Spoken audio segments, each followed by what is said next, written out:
Okay, great. Thank you, everybody. Welcome, everyone, to Belmar Public Library's Author Talk. My name is Luis Pulido with the Belmar Public Library. Author Talk is an ongoing series of live events where we bring authors to you to learn and to meet and to interact with. So now that you're here, let's get started. I want to welcome Carol Van Den Hende. She is the author of her debut novel, Goodbye Orchid, and she's here to talk to us about that.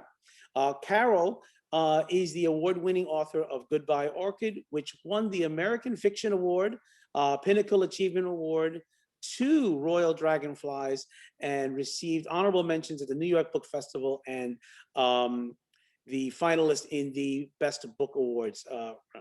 Now, she's also a public speaker and a career marketing and strategy executive at a major chocolate candy company. And she is also active in her community as a climate reality leader and is on the board of trustees for a special needs school. And she also raises funds for nonprofits through the launch of her novel, Goodbye Orchid. So she tells me that the one secret to her good fortune is her humorous husband, her twin children, and a wonderful rescue cat who all of them prove to her that love really does conquer all. Welcome, Carol. Thanks so much, Lewis, and thanks to Belmar Public Library for putting on this author series. It's great to be here tonight, and I love seeing the library behind you. It's one of my favorite places when I was a kid, is to hang out at the library.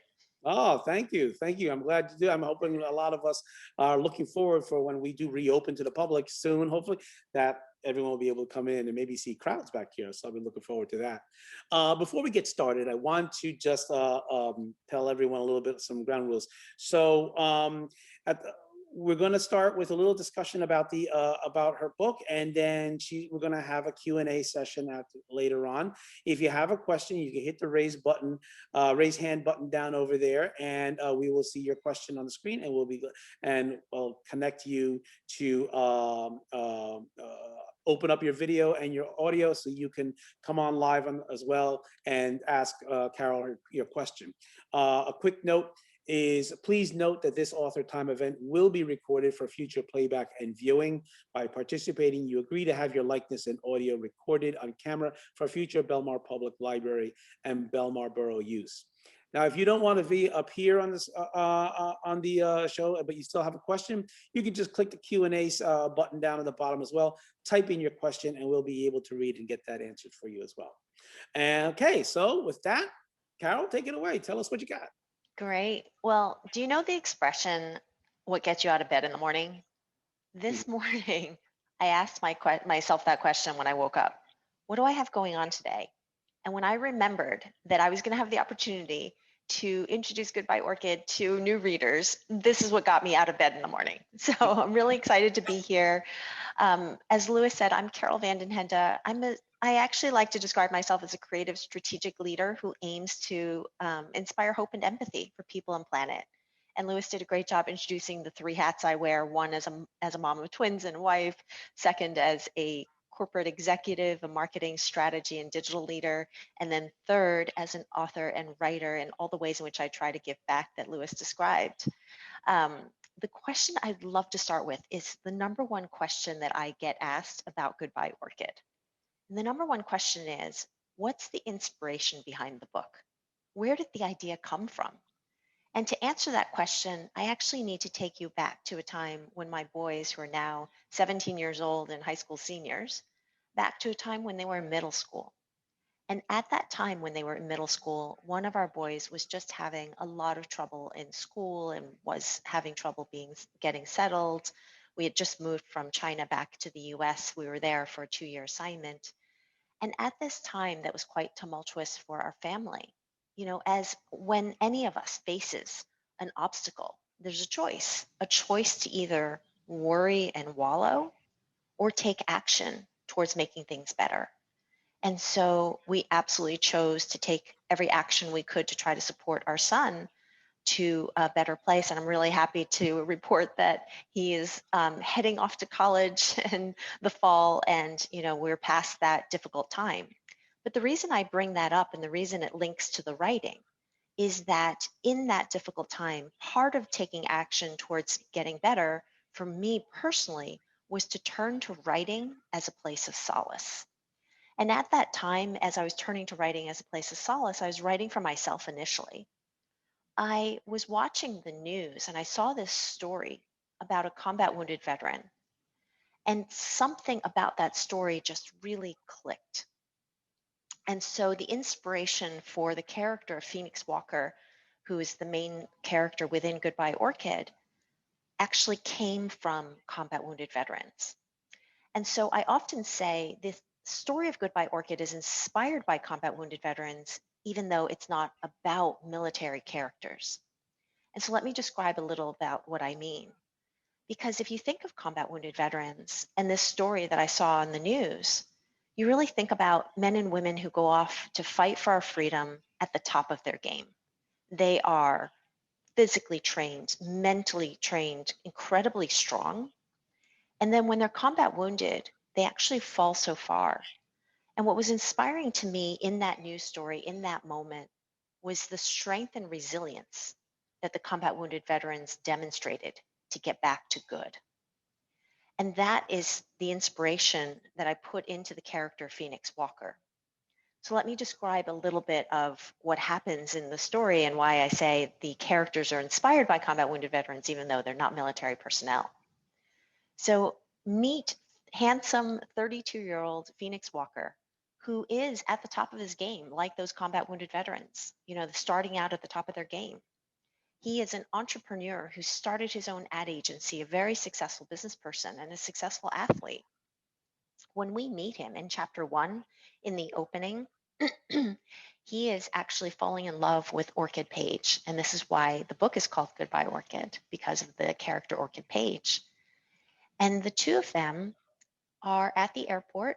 Phoenix is saying goodbye to Orchid. She's going to a business trip for 6 weeks. She's going to Beijing, actually, for a 6-week business trip.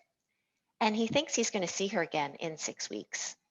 But between the time that she leaves and before she's back, an accident befalls Phoenix. That accident changes Phoenix forever, much like the combat wounded veterans are changed forever. And when he's changed forever, he wakes in the hospital, he sees what's happened, he's filled with grief, with shock, and he's also longing for Orchid, thinking of her. But he also remembers that as a child, she had suffered trauma, and therefore she's sensitive to images of trauma. And in an effort to protect her, in an effort to love her, he actually feels he's faced with the hardest decision of his life. Whether to love Orchid, he might need to leave her because he knows that she is really sensitive to images of trauma. And so it's a very heart-wrenching position that he's in. And this is the heart of the tension of the story and why it's called Goodbye Orchid. And so, this story, and I don't want to give away too many details. You have to read it to find out more.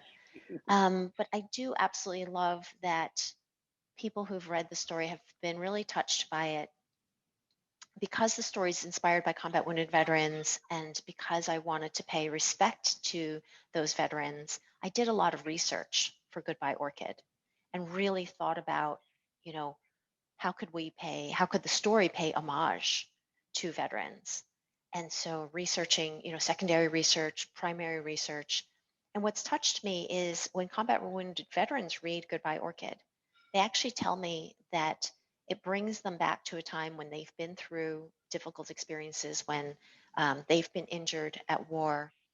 For instance, Bronze Star of Valor, Doc Jacobs, said to me that Goodbye Orchid not only took him back to that time when he was injured 14 years ago, but it also gave him additional insight into his own experience. He had actually been at Walter Reed for 14 months and had his dad and Jima or grandma by his side, but he had never thought about their experience, what it was like when they went through him healing and recovering. When he read Goodbye Orchid, which is written in multiple points of view, including Phoenix's mom, Veronica's point of view, Phoenix's twin, Caleb's point of view, he found that he was thinking about what his dad and grandma were going through. and it gave him insight into his very own experience, and that incredibly touched me. Um, and also, I've had other combat wounded veterans tell me that I get them, I get their experience. And so that's really touching. And then I also hear from people who've been through, maybe not exactly what combat wounded veterans have been through, but people who've been through difficulty or trauma and have heard that actually the story inspires hope and optimism for them. One woman told me she had had back problems for 10 years. And after reading Goodbye Orchid and seeing, how the story unfolds, she said to me, if Phoenix can get through what he got through, then I feel more optimistic about my own outcome. And so I'm really proud that the book has touched people in this way. I'm proud of the awards that you named. Thank you so much for bringing that up. And I would just say, when I think back to that time when my boys were in middle school and I could have chosen, do I worry and wallow, or do I take action towards a better future? I think all of us have that capability and that choice. And so I hope that it's inspiring that out of some difficulty really in our families' lives and in that difficult time, that something beautiful like a book that can touch people can come out of that. And so I would just, end with this thought before we start with questions is the actually the opening line of Goodbye Orchid says, Phoenix never believed today was goodbye. And I think that's an interesting message for us to think about is I hope that today isn't goodbye for myself and meeting you, Louis, and all the readers out there who are listening, that you'll also take to heart that Goodbye Orchid is to inspire hope and empathy, and that you'll help spread that message along with me. I think it's wonderful to have a story that is inspiring, because a lot of times, a lot of us have go through life with challenges and surprises that, I think a lot of us sometimes feel challenged about how to deal with them. And you having a story that shows how not only the challenges and the really, really deep conflicts that people go through in dealing with loss, sudden tragedy, um, is inspiring, because it gives them hope that, like, say, no matter what their stories or whatever problems they have, someone else has gone through something similar and they've been through it. And then this is like, it's not only an inspiration, but also somewhat of a guide, to help people say, well, I read it in this book. I wonder how true it is in real life. And they'll, if nothing else, they research it a little bit and they maybe apply that in their lives and hopefully make positive change. I'm curious to ask, how did your character development go on this thing? The story touches upon so many of these life experiences and emotions. Love, loss and success, uncertainty in life, things like that. How did you go about your character development in all these multiple characters? Because, as you say, you did in multiple views, and each one of those characters looks at these things from a different angle. And how did you get that to weave together in a cohesive story? Yeah, it's so interesting. And it really started with the character Phoenix that was inspired by combat wounded veterans that, um, if he was going to go through this traumatic experience and really face it, I had to think about for each character what was going to be their Achilles heel, or what was going to be their character flaw that was going to make whatever happened to them even more emotional and dramatic. And so for Phoenix, part of it is he's always had success in his life, and he's um, has a tendency towards perfectionism. And Mhm. that's part of when he falls so far, what makes it so hard for him to find his way back and to find, to feel like himself again Mhm. after the accident. And then the characters around him also needed to, have their issues and flaws be ones that made it hard to reconcile the tension at hand.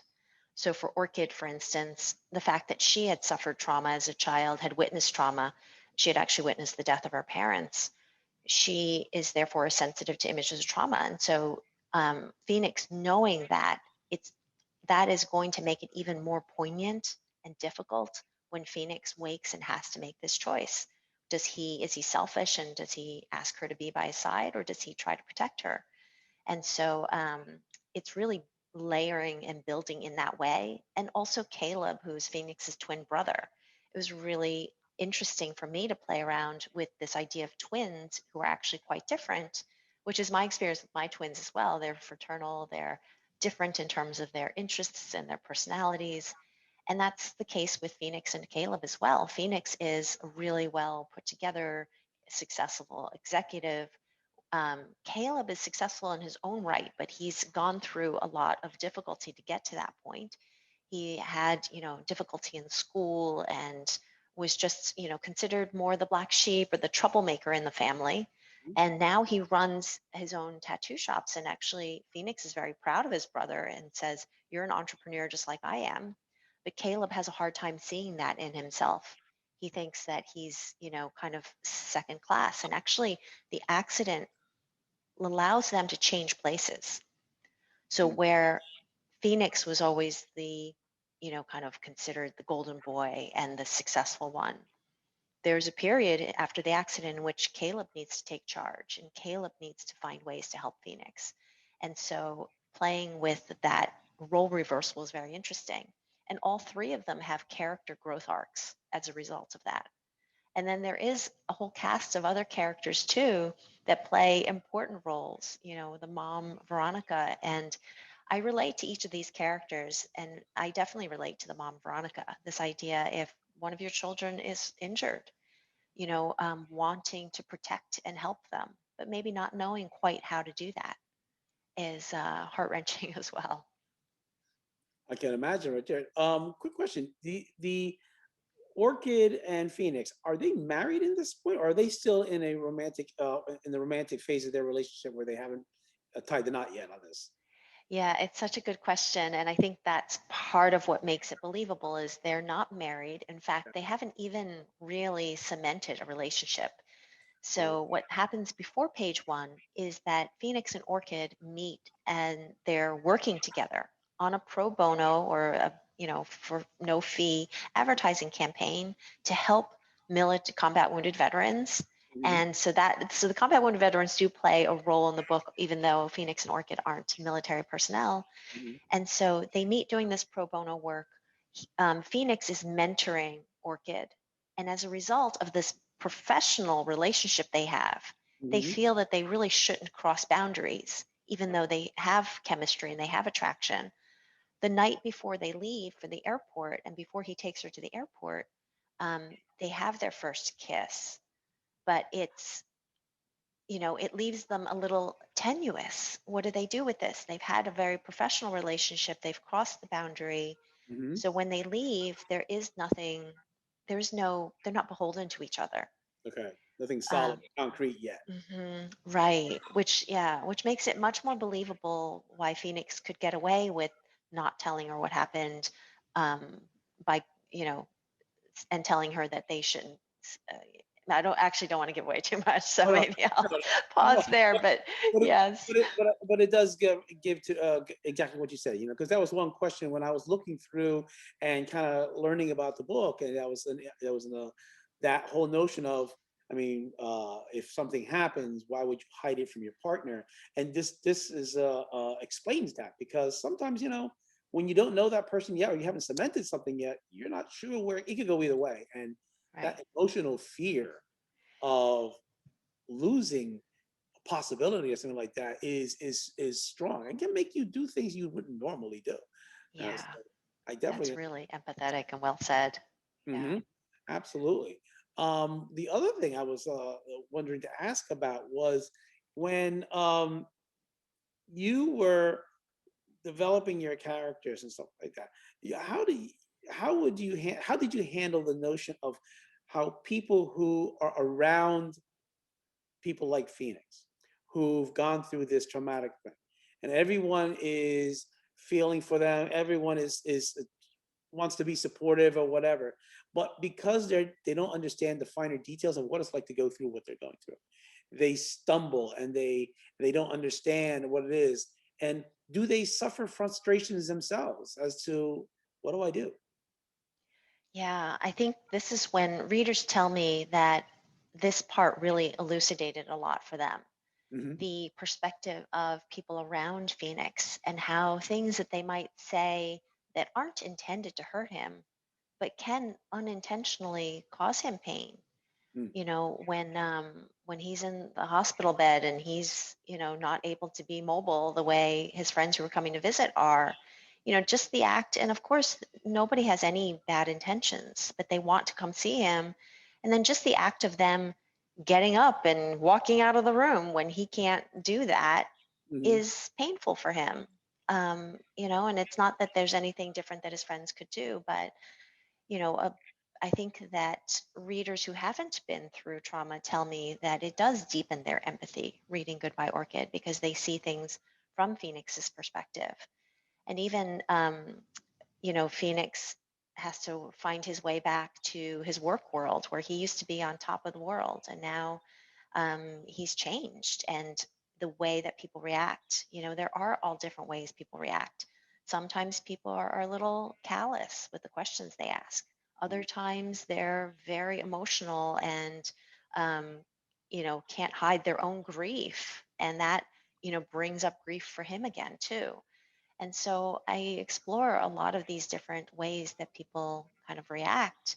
Um, and I learned a lot in this research that I described by hearing about combat wounded veterans' experiences, by speaking to them directly, and things like, for instance, Sergeant Brian Anderson was a sensitivity reader for Goodbye Orchid, meaning that he read Goodbye Orchid to make sure that I was, not inadvertently making gaffes or, inadvertently maybe hurting people's feelings who have been through this. And he helped me get the details and the nuances right. In his experience, he was blown up in Iraq and he actually lost both legs and his left hand, and he uses a wheelchair now. And so, it's very visible, his disability. And so when people see him, they're sometimes they gasp, like, and it's like, well, this is his life. And he actually has a great life. He's a speaker, he's an author, he's an activist, he Hmm. has multiple jobs. He's Hmm. living a good life. And he says if he could change the accident, he wouldn't change it because he learned and grew so much from what he's been through. And so I think I do want to shine a light on people who just assume, we should think twice before we just ask somebody who's, has such a visible disability, like, people say, oh my God, what happened to you? And, um, oh, I could never live through that, or I could never, get over that. Like, what's the point of saying that to him? It's basically saying to him that his life is not worth it. Hmm. And it's just really actually cruel. And that's part of Right. my hope in writing Goodbye Orchid is that we think a little more deeply before we assume or say things to people who might look different or might have been through trauma and try not to harm them, try not to say the things that are going to hurt their feelings. Hmm. Um, and I do in different scenes, I have characters who are callous in those ways. One woman asks Phoenix, like, how how could you even live through that? And it's just not kind. And I Hmm. don't think we always and I don't think people think enough to realize that it's not kind. I think what it is that for many, I guess for many years, we've grown up and we've had people in our lives that had disabilities or had instances of tragedy in their lives, and they're dealing with it. And we've not, as a society, there's really hasn't been that much training or education as to how to go about to effectively communicate with people going through those things in a way that's respectful and at the same time, but acknowledging, their situation. And it's something that's great to have, whether it be instructional speaking events, even novels such as yours, which really kind of puts it in a reality like setting where we can learn how to go about and understand how other people look and feel about these things when they go through it. Yeah. So tell me a little bit about the how has your experience been once you got the book written, your whole marketing thing? How did that whole that whole you probably probably changed completely. What normal authors would probably do during a marketing campaign, they'd be going to book signings and all these events at bookstores all over the place.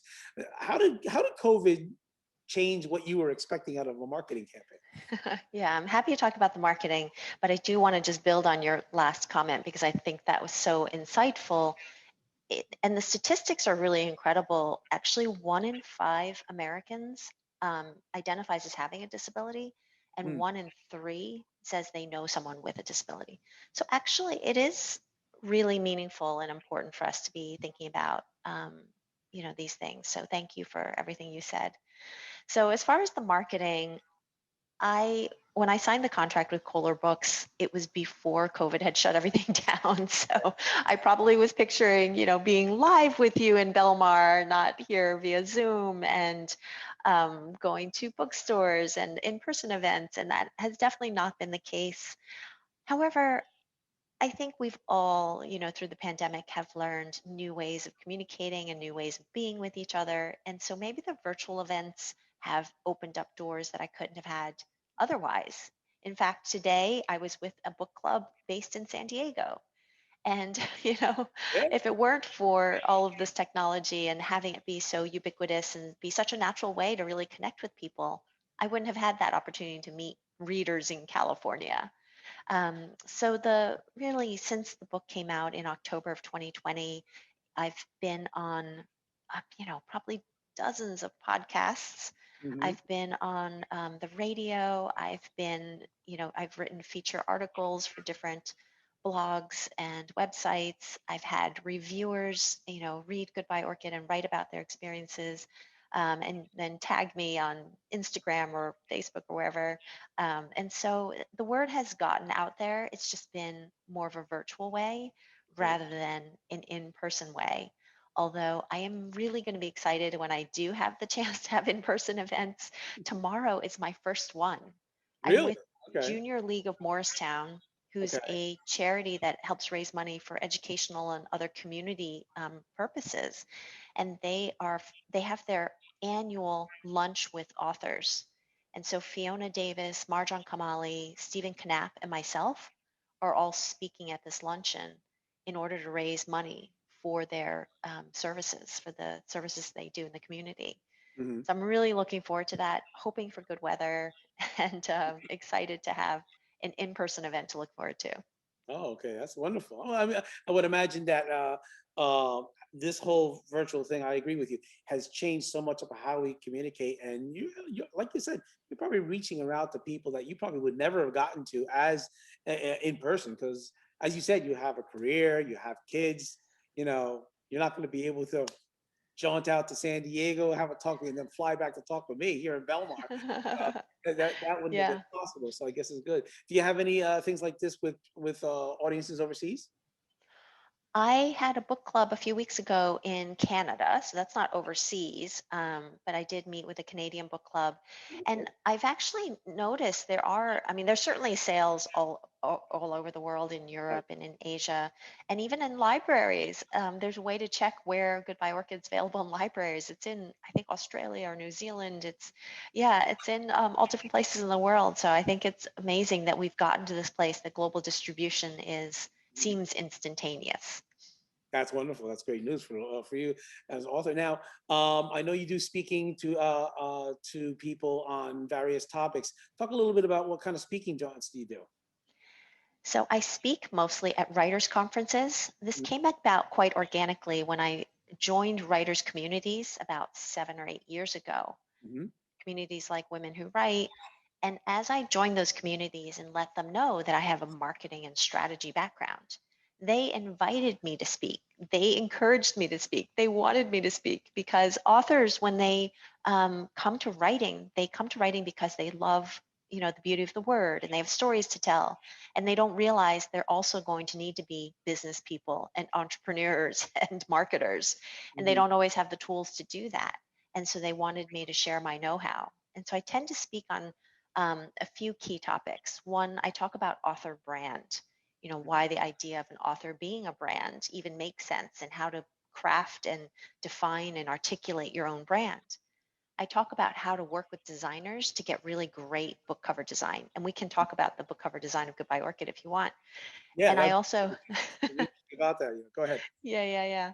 And I also speak about marketing, but not so much the tactics, more how we think about marketing strategies, how we think about marketing mindset, because sometimes authors don't feel comfortable marketing their own work. They feel like it's self promotion and it's, crass. And the shift I help with is if you're if you believe in the message of your book, and I certainly do, I very much believe in the message of Goodbye Orchid. I want it to do good in the world, and that's its purpose. And in fact, I'm not trying to make profit off of it. I'm donating the profits to charities like Heather Abbott Foundation and USA Cares, which helps military veterans and their families. If that's the case, if the book is trying to do good in the world, then you should not feel like that's crass. You should be proud and actually the spotlight is not on you as an author, but the spotlight is on the audience and on the reader and the good that it can do. And that's why I like really articulating my inspiring purpose. For me, it's clear to me I'm aiming to inspire hope and empathy in people and planet. That in general, that's like my legacy that I hope for in general. And Goodbye Orchid is one of those ways in which I do that. And so so I speak on all of those topics, and I find that mindset shift piece is really quite meaningful for authors. It can really help them a lot. So swinging off that, you mentioned a little bit about the cover of the book, and we see a picture of beautiful orchids, but little bits and pieces. So show me what was the thinking behind that, and I get the idea, I think, but go ahead, tell us about it. So the shattered orchids on the front cover of Goodbye Orchid is really meant to represent the physical and emotional shattering of Phoenix and Orchid and their relationship. Mhm. And so it is a really striking image. You see the orchids, you recognize the image, but they're not whole. And so it's really metaphorical. What I love, especially when you get the physical copy for the library, you'll have to check this out, Louis. Mhm. The bottom right corner of every page has an image of orchids.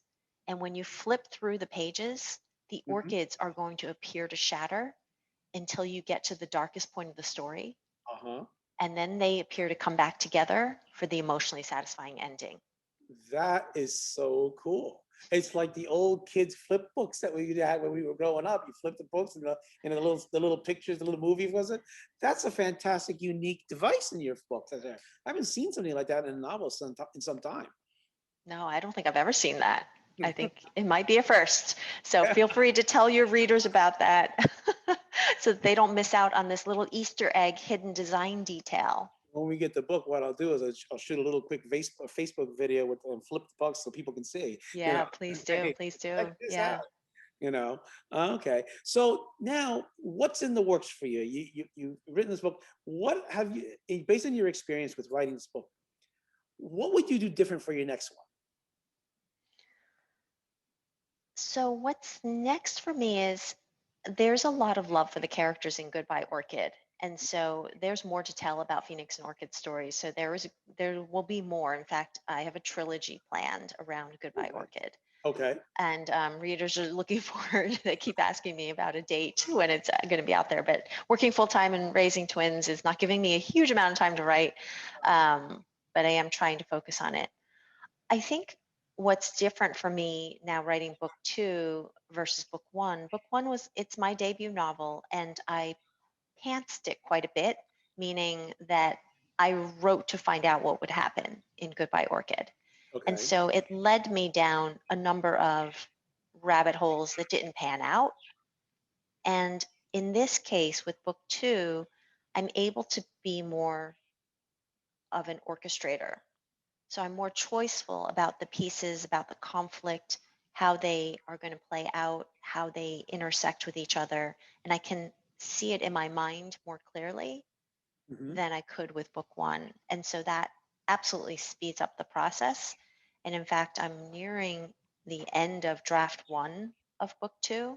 And Okay. so the intention is for it to come out in 2021. Oh, that'd be great. We'll be looking forward to see that. After all, we'll definitely have to have you back for that as well. Yeah. See what happens in the next installment. Yeah, that'd be great.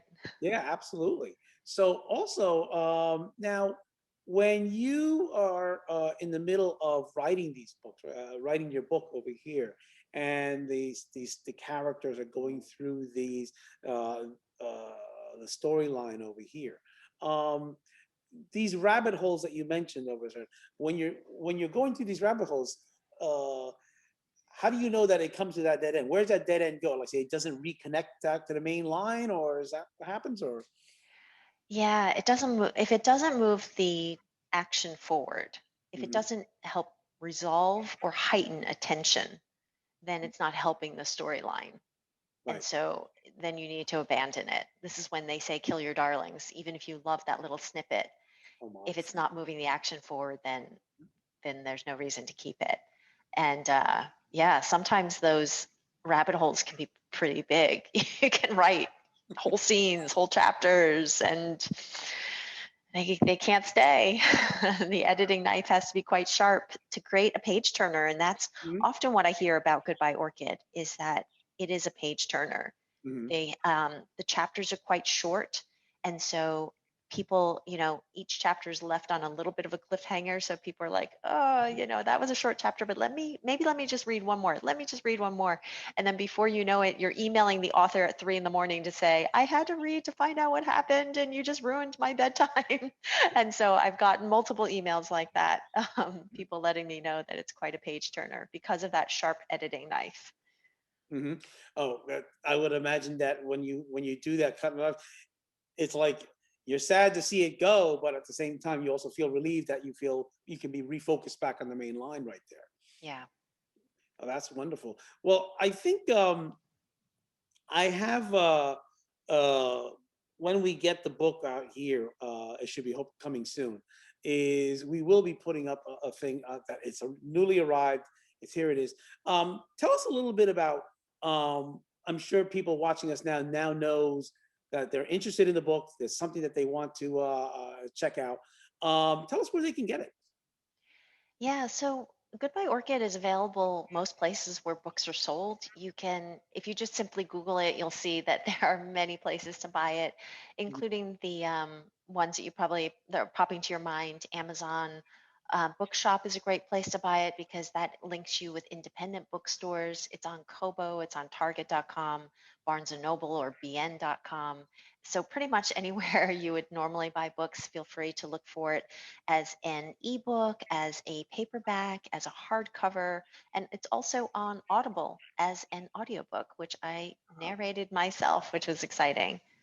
That sounds interesting.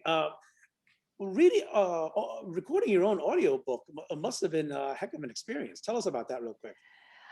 I had never recorded an audiobook before, so that was really a learning experience for me. So now I've had learning curves, going up, creating my first novel, helping to market it, and then recording an audiobook. So it was a great experience. And I have to say, I have so much respect for narrators after having gone through the experience myself. It's really a performance. It's not just reading aloud, it's thinking about the distinct voice for each character and then holding that consistency so that people don't get confused who's speaking when. And then also, there's even techniques like breathing. How you breathe really makes a difference in whether the narration is going to be effective or not.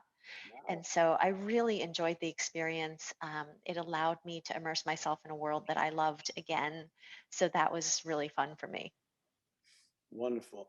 Carol, I want to thank you for joining us today. Her book is Goodbye Orchid. This is her debut novel. We are looking forward to get the book here in the library for you to check out. And she just told us a little while ago where her books can get. And we're looking forward to having you back when you have your new book coming out later this year.